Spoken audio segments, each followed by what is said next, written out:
Kindly subscribe our channel by clicking the red button.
आऊज़ु बिल्लाहि मिनश शैतानिर रजीम बिस्मिल्लाहिर रहमानिर रहीम अल्लाहुम्मा सल्लि अला मुहम्मदिन व अला आलि मुहम्मदिन कमा सल्लैता अला इब्राहीम व अला आलि इब्राहीम इन्नका हमीदुम मजीद अल्लाहुम्मा बारिक अला मुहम्मदिन व अला आलि मुहम्मदिन कमा बारकता अला इब्राहीम व अला आलि इब्राहीम इन्नका हमीदुम मजीद।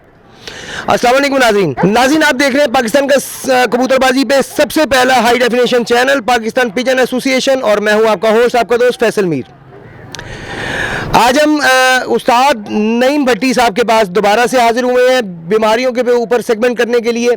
और आज हमारा जो टॉपिक है वो ये है कि हमें एक दो मैसेजेस आए हैं कि हमारे बीमारी पड़ चुकी है, तो हमें काइंडली उसके बारे में कुछ बताया जाए।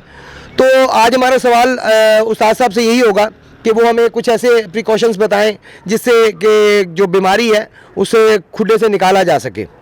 अस्सलाम वालेकुम सर। वालेकुम सलाम, क्या हाल है जनाब? ठीक ठाक हैं जी? अल्हम्दुलिल्लाह सर। सर आपका पहले तो बहुत बहुत शुक्रिया, आपने दोबारा हमें टाइम दिया, बहुत मेहरबानी आपकी। मोस्ट वेलकम जी।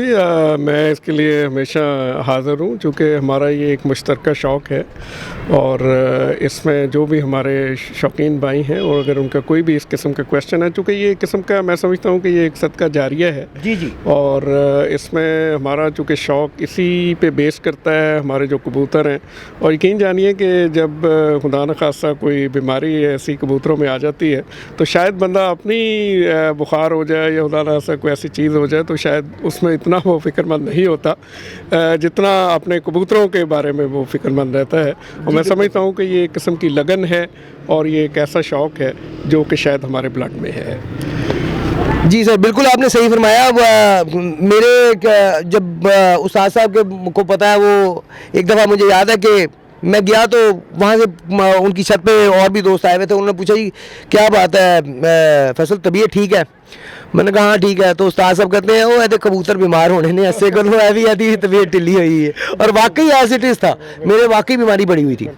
और सेम मैंने तो देखा जी मोस्टली जो जिन्हें शौक है जुनून की हद तक वो वाकई खुद बीमार हो जाते हैं। उनके चेहरे पे आपको लगता है बीमार हो गए, हालांकि वो होंगे ठीक लेकिन वो ढीले पड़ जाएंगे, मतलब कोई यार मेरे साथ ये क्या हो गया।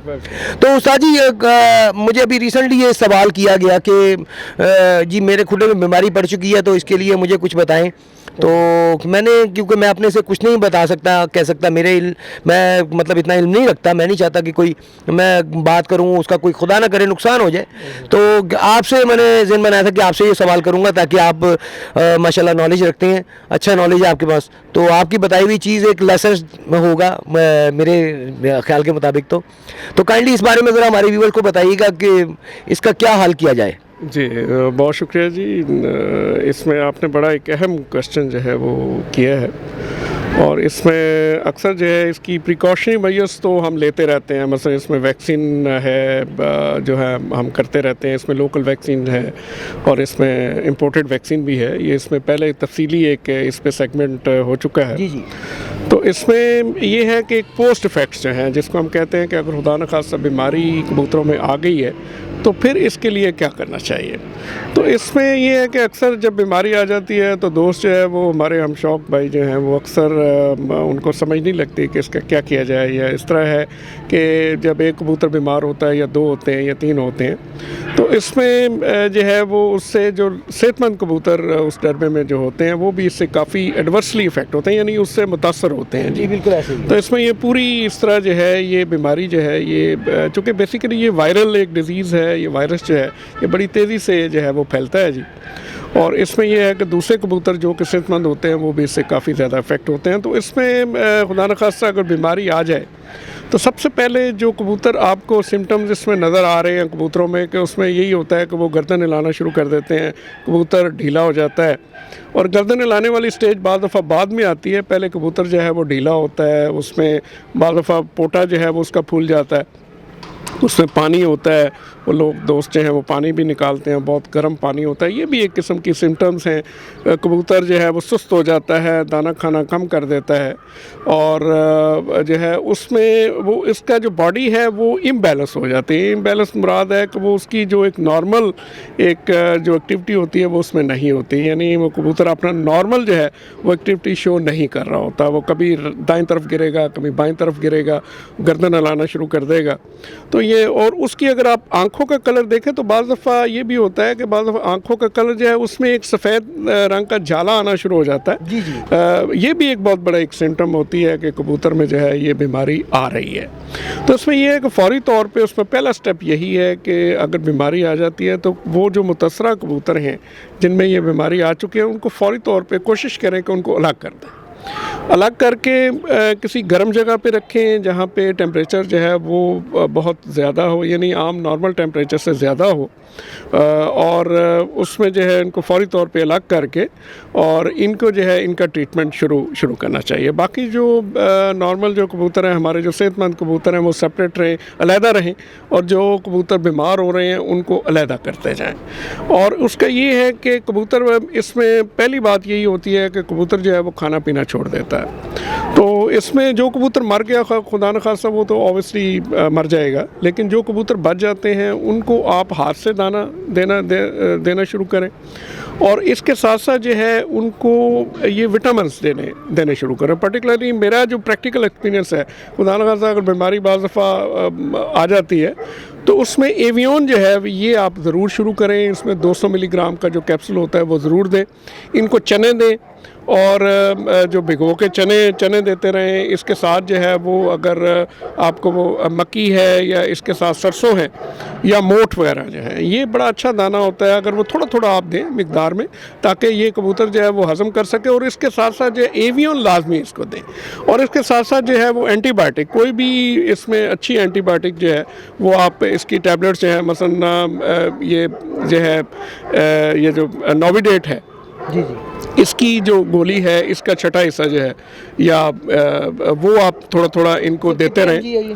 ये नोविडेट जो है ये 500 mg होती है जी आमतौर पे। ये काफ़ी होती तो ये ह्यूमन कंजप्शन के लिए होती है जी, लेकिन ये काफ़ी ये सिप्रोक्सिन होती है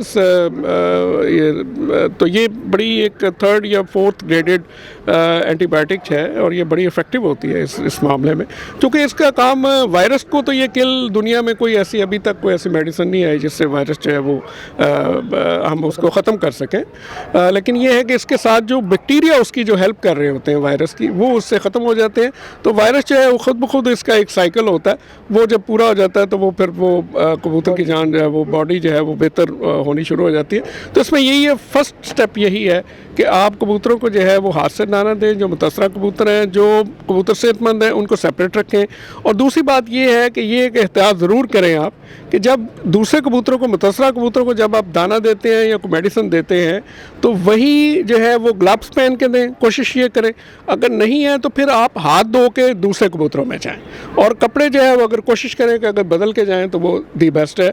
तो इसमें बेहतर है कि पहले आप जो सेहतमंद कबूतर हैं उनके पास जाएं, उनको दाना पानी जो भी है वो दें, और सेहतमंद कबूतरों को आप एंटीबायोटिक्स ज़रूर कर दें। इसमें जो है वो आप चाहे एंडोसिम दे दें या टाइलोफर्सन दे दें, ये दोनों बहुत अच्छी एंटीबायोटिक्स हैं। ये आप दोनों में से कोई भी इस्तेमाल कर सकते हैं। उसके ऊपर वो डिस्क्रिप्शन लिखी होती है, पूरी प्रेस्क्रिप्शन जो है वो है, उसके मुताबिक आप दें। इनको शुरू कर दें, इनसे 3 से 5 दिन का कोर्स लाजमी करवाएं आप। और कोर्स जो है वो खाली पेट कबूतरों को मत करवाएं। ये जो है वो दाना जब आप शाम को डालते हैं उसके साथ जब पानी में ये आप उसमें मिलाएं और इसके साथ दें। और उसके साथ विटामिन जो है, ये मसलन साइमोडेक है, साइमोस्टेस है, या आपने कोई भी और अच्छा जो आपको विटामिन पाउडर बाज़ार से मिले वो आप पोल्ट्री मेडिसिन की जो स्टोर्स हैं वहाँ से आप लें, या ये वहाँ से आपको अच्छे मिल जाएंगे। तो ये आप कंबाइन करके इसको एंटीबायोटिक के साथ 3 से 5 दिन का कोर्स ज़रूर करवाएं। और अक्सर दोस्त ये करते हैं कि 3 से 5 दिन में कबूतर अगर ठीक नहीं हो रहा या उसके सिम्टम वो रिकवरी उसकी नहीं हो रही तो वो उसको प्रलॉन्ग कर देते हैं। प्रलॉन्ग नहीं करना चाहिए, इससे कबूतर के सिस्टम पे बहुत ज़्यादा स्ट्रेस आती है। तो द बेस्ट वे इज़ कि आप एंटीबायोटिक ख़त्म कर दें, लेकिन विटामिन उनको ज़रूर थोड़ी बहुत मकदार में ज़रूर देते रहें। उससे कबूतर की बॉडी में आहिस्ता आहिस्ता उसमें जो है वो इम्यूनिटी बढ़ती है और रिकवरी जो है वो बेहतर हो जाती है। तो इसका स्टेप यही है कि आप फौरी तौर पर मुतसरा कबूतर को अलग करें, उनको आप दाना वाना दें हाथ से, और इसके साथ जो है वो कोई भी एंटीबायोटिक इसके साथ जो है वो आप देते रहें।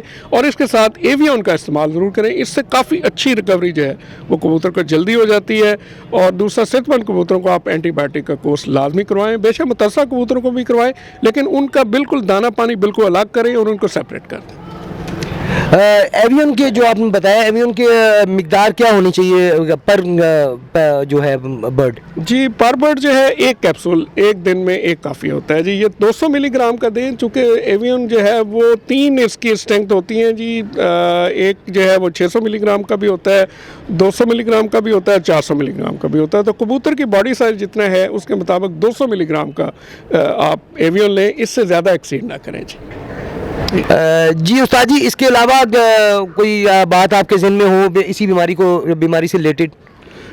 इसमें ये है जी कि जो मुतसरा जानवर हैं लकवे झोले से, इनको अगर धूप में रखा जाए तो ये बहुत जल्दी इनमें रिकवरी हो जाती है, क्योंकि धूप जो है ये एक नेचुरल किस्म का एंटीसेप्टिक होता है।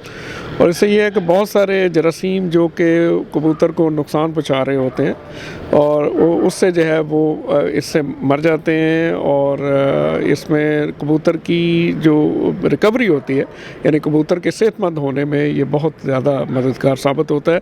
और ये बिल्कुल एक प्रैक्टिकल एक बात है कि जितने ज़्यादा कबूतर धूप में रहेंगे वो बीमारियों से भी उतने ही ज़्यादा महफूज रहते हैं, और बीमारियों से जो उनकी रिकवरी है वो भी बहुत ज़्यादा तेज़ी से होती है। और इसमें जो है ये धूप में रखने से मेरा प्रैक्टिकल एक्सपीरियंस भी यही है कि इसमें बहुत जल्दी जो है वो कबूतर सेहतयाब हो जाता है। और ये जो है कबूतर में शाइनिंग भी आती है। और ये अगर आप देखें कि जो कबूतर धूप में होते हैं उनकी जो परों का रंग है, उनकी आँखों का रंग जो है, और उनके पूरी जो बॉडी स्ट्रक्चर होता है वो आपको बहुत सही अपनी असली हालत में मिलेगा। और जो कबूतर कमरों के अंदर रहते हैं या जहाँ पे धूप बहुत कम आती है तो वहाँ पे बीमारियाँ भी ज़्यादा आती हैं।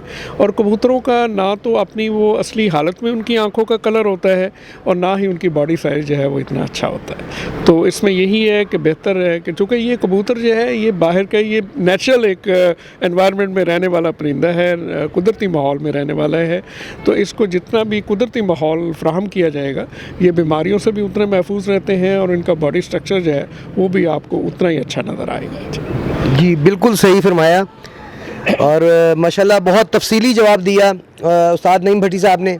और उम्मीद है जिससे हमारे नाज़रीन को जिनके अल्लाह रहम करे बीमारी में है, अल्लाह ताला उन्हें सेहत याब करे, उन्हें फ़ायदा होगा इंशाअल्लाह। नाज़रीन आज आपको हमने उस्ताद नईम भट्टी साहब के नॉलेज जो है वो आपसे शेयर किया।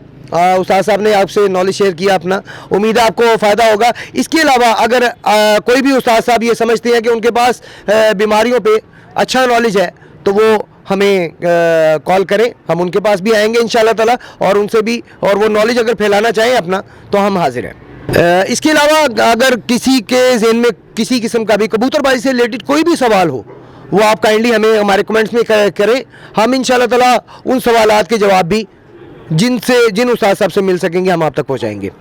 और इंशाअल्लाह ताला हमारी नईम भट्टी साहब से, उस्ताद नईम भट्टी साहब से बात हुई है कबूतरबाजी के कबूतर की हिस्ट्री से लेके मौजूदा ब्रीड्स तक जो भी उस्ताद साहब के पास जो नॉलेज है वो हमसे शेयर करें, हमारे नाज़रीन से शेयर करें।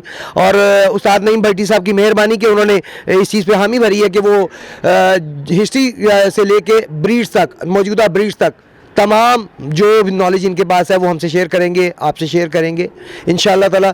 तो देखते रहिए पाकिस्तान का पहला कबूतरबाजी का high definition channel Pakistan pigeon association. हमारे चैनल को लाइक कीजिएगा, सब्सक्राइब कीजिएगा, शेयर कीजिएगा। फ़िलहाल के लिए अपने होस्ट, अपने दोस्त फैसल मीर को इजाज़त दीजिए। अल्लाह हाफिज़।